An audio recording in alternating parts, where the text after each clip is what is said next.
ఉందండి. ఇది మామూలుగా మ్యారేజ్ బ్యూరో ఉందండి. నాకు 1 year అయింది స్టార్ట్ చేసి.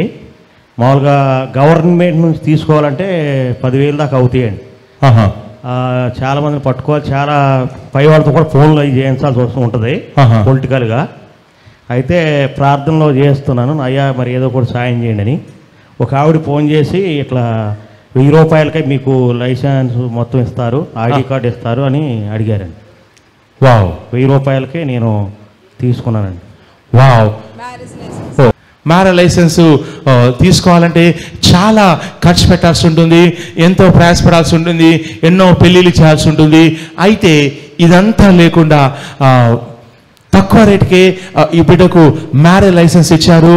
ఇది మ్యారేజ్ బ్యూరో మీడియేటర్స్ వెల్ఫేర్ అసోసియేషన్లో జీసస్ మ్యారేజ్ బ్యూరో అని నడిపిస్తున్నారు.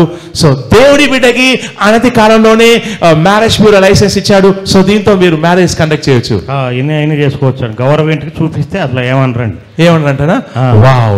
సో ఇతనికి మ్యారేజ్ బ్యూరో లైసెన్స్ వచ్చింది. ఇతనికి నేనే గతంలో ప్రాఫ్స్ ఇచ్చాను, ఇతనికి మ్యారేజ్ లైసెన్స్ స్టార్ట్ చేయకముందే ప్రాఫ్స్ ఇచ్చాను, మీరు మ్యారేజ్ బ్యూరో స్టార్ట్ చేస్తారు అన్నట్టుగానే ఈ బిడ్డ మ్యారేజ్ బ్యూరో స్టార్ట్ చేశాడు. అలాగే మీ మ్యారేజ్ బ్యూరో చాలా ప్రాంతాల్లో విస్తరిస్తుందని చెప్పాను. ఇప్పుడు ఏ ప్రాంతాలు విస్తరించిందండి? తెలంగాణ, ఆంధ్ర రాష్ట్రాలే కాదండి, అమెరికా దేశాలు కూడా ఇప్పుడు నా దగ్గర ప్రొఫైల్స్ ఉన్నాయండి. 3000 ప్రొఫైల్స్ దాకా ఉన్నాయి. వావ్. ఈ బిడ్డ దగ్గర అమెరికా సంబంధించినటువంటి ప్రొఫైల్స్ కూడా ఉన్నాయి. నేను ప్రాప్స్ ఇచ్చాను, మీ మ్యారేజ్ బ్యూరో చాలా విస్తరిస్తుంది, ప్రాప్స్ ఇచ్చాను. ఆ ప్రకారమే ఈ బిడ్డ మ్యారేజ్ బ్యూరో విస్తరిస్తుంది.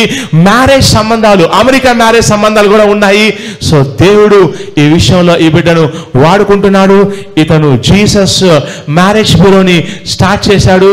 దేవుడు ఈ మ్యారేజ్ బ్యూరో లైసెన్స్ ఇచ్చినందుకు చప్పట్లు కొట్టి ప్రభుని గణపరిచి ఆయనకు మహిమ ఘనత ప్రభావాలు చెల్లిస్తూ ఆయనకు హల్లెలూయా చెప్తాం. హల్లెలూయా. మొన్న ఇది లేకపోతే పోలీసు ఇరికిద్దామని చూసిందండి ఒక అమ్మాయి. నన్ను పోయిన నెల 29వ తారీఖున ఒక మ్యారేజ్ చేశానండి నేను. ఆ అమ్మాయి ఇంత ముందర 3 పెళ్ళిళ్ళు చేసుకున్నాడో మనకు తెలియదు.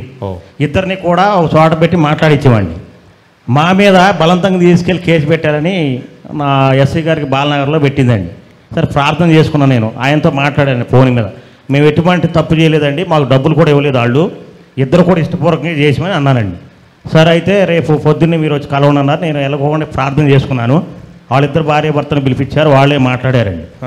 అయితే ఆవిడ మా మీద బలవంతంగా ఎత్తుకెళ్ళారని చెప్పిందంటండి.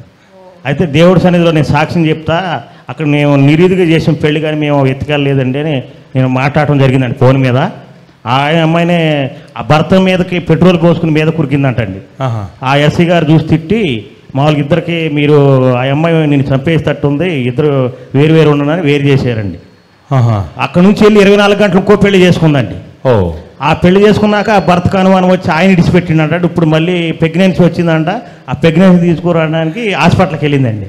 ఆ హాస్పిటల్ వాళ్ళకి మేము తీయమన్నారంట అండి. ఇప్పుడు మేము చేసిన పెళ్లి ఆయనకి ఫోన్ చేస్తుంది మళ్ళీ, ఇప్పుడు మేము మీ దగ్గరికి వస్తామని.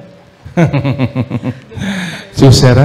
సో ఈ లైసెన్స్ ఉంటే ఏంటంటే ఇతనికి గవర్నమెంట్ పరంగా అధికారం ఉన్నట్టు.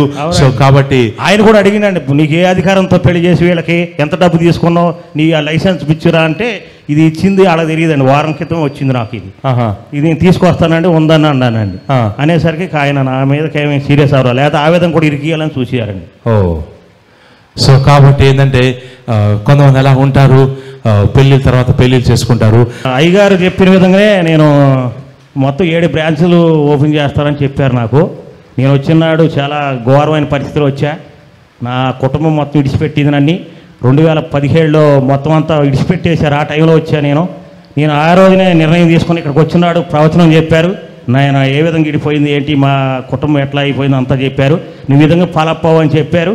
అదేవిధంగా నేను నైట్ షిఫ్ట్ చేసుకుంటూ, నైట్ షిఫ్ట్ చేసేది కూడా మా వాళ్ళకి ఎవరో తెలియదు, నేను సెక్యూరిటీ చేస్తానని. నేను ఉండే స్టైల్ బట్టి అయితే అసలు ఎవరికి తెలియదు, మా చుట్టాలకు కానీ మా బంధువులకి. ఈసారి ఒక సెక్యూరిటీ చేసే వ్యక్తి కూర్చొని లేకమన్నారు. ఎవరు చూసినా లేకట్లా, నేనే సెక్యూరిటీ చేసేది, లేచి నుంచున్నా. అప్పుడు చెప్పారు 7 బ్రాంచ్లు అడుగుతున్నావు దేవుడిని తెరువు అని అన్నాకనే ట్రావెల్స్ ఒకటి, ఇది కన్స్ట్రక్షన్ 3 ఓపెన్ చేశాను. ఇప్పుడు ప్రస్తుతం ఇది పికప్ అయింది, ఆ 2 కూడా స్లోగా నడుస్తున్నాయి. ఈ ప్రాపర్టీ మీద ఎప్పుడు కూడా ప్రార్థనలు అడుగుతున్నా దేవుణ్ణి, ఆ విధంగానే ఎదరికి ఫిలప్ అయింది. ఇప్పుడు తెలంగాణ, ఆంధ్ర రాష్ట్రాలే కాదు, Canada, Bengaluru, Mysore, America, Switzerland మొత్తం సంబంధాలు నా దగ్గర ఉన్నాయి ఇప్పుడు. వావ్, దేవుడు ప్రాఫెసీ ప్రకారం ఈ బిడ్డ జీవితంలో దేవుడు కార్యం చేస్తున్నాడు. ఎవరైతే విడిచిపెట్టారో అందరూ కూడా నీకు ఫోన్లు చేస్తారు, మీ నాన్నగారు అంటే అందరూ కూడా అని చెప్పారు. మా నాన్నగారు ఒకప్పుడు అసలు నాకు సంబంధం లేని వ్యక్తి అని పిలిచి నాకు మళ్ళీ 12 ఎకరాల భూమి, ఎకరం 30 లక్షలు చేసేది 12 ఎకరాలు నా పేరు రాశారు. ట్రాక్టరు, ఇల్లు, బోర్లు మొత్తం 1 కోటి రూపాయల ఆస్తి రాశారు. వావ్, హల్లెలూయా. అవును, ఈ బిడ్డను వాళ్ళ ఇంటి వాళ్ళు వెలివేసినప్పుడు నేను ప్రాఫెసీ ఇచ్చాను. ఎవరైతే మిమ్మల్ని తిరస్కరించారో వాళ్ళు మీకు ఫోన్ చేస్తారు, మీకు రావాల్సినటువంటి ఆస్తి వస్తుందని నేను ప్రాఫెసీ ఇచ్చాను. ఇచ్చినట్టుగా ఎన్ని ఎకరాలు? 12 ఎకరాలండి. 12 ఎకరాలు రాశారు. 12 ఎకరాల ఆస్తి వాళ్ళ నాన్న ఫోన్ చేసి ఇచ్చాడు, ట్రాక్టర్ ఇచ్చాడు. ఆల్మోస్ట్ అది 1 కోటి రూపాయల పైన వాల్యూ ఉంటుంది. సో దేవుని యొక్క ప్రాఫెసీని మీరు నమ్మాలి. నమ్ముడని వాళ్ళైతే నమ్మువానికి సమస్తమును సాధ్యము. కూడా నీకే భార్య లేదు, నువ్వే పెళ్లిళ్ళు చేసేదానంటే ఈ ప్రొఫైల్ చూసి ఊళ్ళో మా ఊరు పక్కన కూడా ఒక పెళ్లి సంబంధం గురించాను. చూసారా, ఆయనకే పెళ్లి లేదు, ఎలా చేస్తారన్నాడు. ఓ, అభిషేకం ఏంటంటే నీ దగ్గర లేకపోయినా కానీ నీతో పనులు చేయిస్తుంది. నేను ఆయన ఇచ్చిన దాన్ని అడుగుతూనే ఉంటా. నైట్ 3 గంటల నుంచి 5 గంటల ప్రార్థనలో ఉంటా. ఆ ప్రాపర్సీ ఏదైతే ఇచ్చారో జిఎం మోసెస్ గారు, రమ్య మోసెస్ గారు, ఆ ప్రాపర్సీ నా జీవితం నెరవేరాలి, నేను అనేక మంది ముందల సాక్ష్యం చెప్పాలని రోజు అడుగుతా. నేను అదేవిధంగా దేవుడు ఎదురుగా నడిపిస్తున్నారు నన్ను. చూసారా, ఈ బిడ్డ ప్రతిరోజు 3 గంటలు లేసి ఈ జిఎం మోసెస్ ప్రాఫెట్ గారు ఏమైతే ప్రాఫెసీ ఇచ్చారో అవి రాసుకొని నెరవేరాలని రోజు ప్రార్థన చేస్తున్నారంట. ఆ ప్రకారంగా దేవుడు 3 రకాల బిజినెస్ స్టార్ట్ చేయించాడు. ఇప్పుడు ఆ బిడ్డను రాబోయే దినాలు ఇంకా గొప్పగా నిలబెట్టబోతున్నాడు. జీసస్ మ్యారేజ్ బ్యూరో అనేది దానికి ఒక వెబ్సైట్ రావడం నేను చూస్తున్నాను. ఆ వెబ్సైట్ చేసుకొని కొన్ని వేల లక్షల ప్రొఫైల్స్ ఉంటాయి. దాని బిడ్డ నేను దీవిస్తున్నాను, నేను ప్రార్థిస్తున్నాను. ఈ బిడ్డ యొక్క మ్యారేజ్ బ్యూరో వెబ్సైట్ వస్తుంది యేసుక్రీస్తు నామంలో. అలాగే ఈ యొక్క సిటీలో క్రిస్టియన్ సర్కిల్లో ఈ బిడ్డ మ్యారేజ్ బ్యూరో పై స్థాయిలో ఉండాలని నేను ప్రాఫెసీ రిలీజ్ చేస్తున్నాను. ఈ బిడ్డ దగ్గర కొన్ని వేల లక్షల ప్రొఫైల్స్ ఉంటాయి. ఫ్యూచర్లో మీరు ఓన్ ఆఫీస్ సెటప్ చేసుకుంటారని నేను ప్రాఫెసీ రిలీజ్ చేస్తున్నాను. మీ కింద కొంతమంది స్టాఫ్ పనిచేస్తారు. మీరు మ్యారేజ్ బ్యూరో ద్వారా అనేక మంది దీవించబడతారని ఈ బిడ్డ నేను ప్రాఫెసీ రిలీజ్ చేస్తున్నాను. ఆమేన్, ఆమేన్. God bless you, God bless you, God bless you, God bless you, God bless you.